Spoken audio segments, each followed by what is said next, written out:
ദൈവനാമം മഹത്വപ്പെടട്ടെ. കർത്താവിൻ്റെ സന്നിധിയിൽ വീണ്ടും ഒരു ദിനം കൂടി നമ്മൾക്കായിരിക്കുവാൻ ദൈവം നമ്മളെ തിരഞ്ഞെടുത്തതിന് ദൈവത്തിന് നന്ദി പറയാം. ഇന്നത്തെ ദിവസം ആ കർത്താവിൻ്റെ കൂടെ ആയിരിക്കാം. കർത്താവ് നമ്മളെ വളർത്തും, കർത്താവ് നമ്മളെ പരിപാലിക്കും എന്ന വിശ്വാസത്തിൽ ആ ദൈവത്തോടൊപ്പം നമുക്ക് യാത്ര ചെയ്യാം.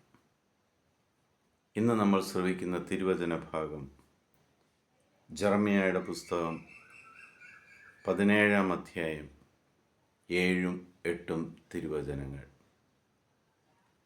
കർത്താവിൽ ആശ്രയിക്കുന്നവൻ അനുഗ്രഹീതൻ, അവൻ്റെ പ്രത്യാശ അവിടുന്ന് തന്നെ.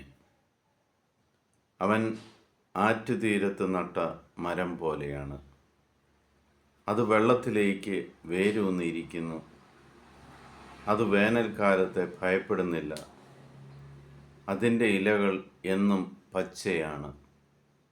വരൾച്ചയുടെ കാലത്തും അതിന് ഉത്കണ്ഠയില്ല, അത് ഫലം നൽകിക്കൊണ്ടേയിരിക്കും. കർത്താവിൽ ആശ്രയിച്ചാണ് നമ്മൾ ജീവിക്കുന്നതെങ്കിൽ എത്ര വലിയ പ്രതിസന്ധി വന്നാലും ആ പ്രതിസന്ധിയുടെ സ്ഥലത്ത് നിന്നും കർത്താവ് നമ്മളെ കൈപിടിച്ച് സമൃദ്ധിയുടെ സ്ഥലത്തേക്ക് നീക്കുകയും അവിടെ നമ്മളെ പരിപാലിക്കുകയും എത്ര വേനലിലും ഇല കൊഴിയാത്ത മരം ആറ്റുതീരത്ത് നിൽക്കുന്നത് പോലെ നമ്മളെ പരിപാലിക്കുന്ന ഒരു ദൈവത്തെ നമുക്ക് കാണുവാൻ സാധിക്കും.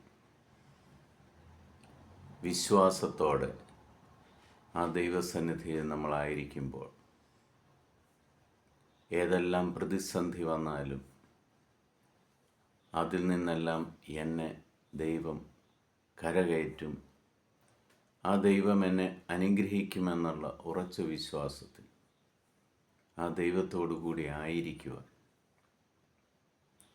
ഉള്ള കൃപയ്ക്കായി നമുക്ക് പ്രാർത്ഥിക്കാം.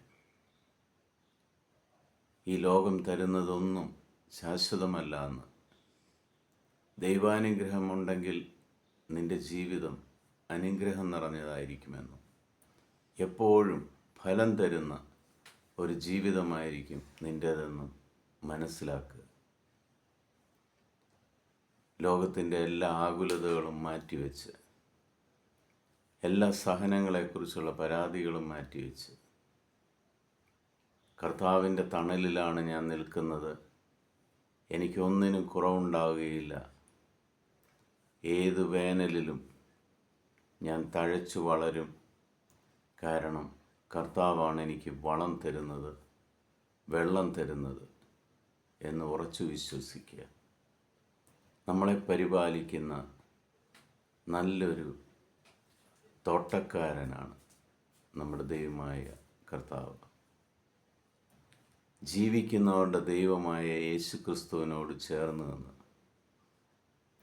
അവൻ്റെ കുരിശോട് ചേർന്ന് നിന്ന്, ആ കുരിശിൽ നിന്നും നമുക്ക് വേണ്ട ജീവനും വളവും വെള്ളവും എല്ലാം വലിച്ചെടുത്ത് ഫലം തരുന്ന ഒരു വൻ വൃക്ഷമാക്കി നമ്മളെ കർത്താവ് മാറ്റും. അതിനായി നമുക്ക് ആ ദൈവത്തോട് ചേർന്ന് നിൽക്കാം.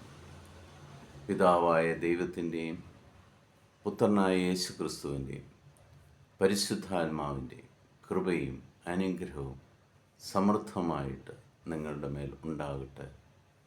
കർത്താവിൻ്റെ അനുഗ്രഹം നിങ്ങൾക്ക് എപ്പോഴും ലഭിക്കട്ടെ.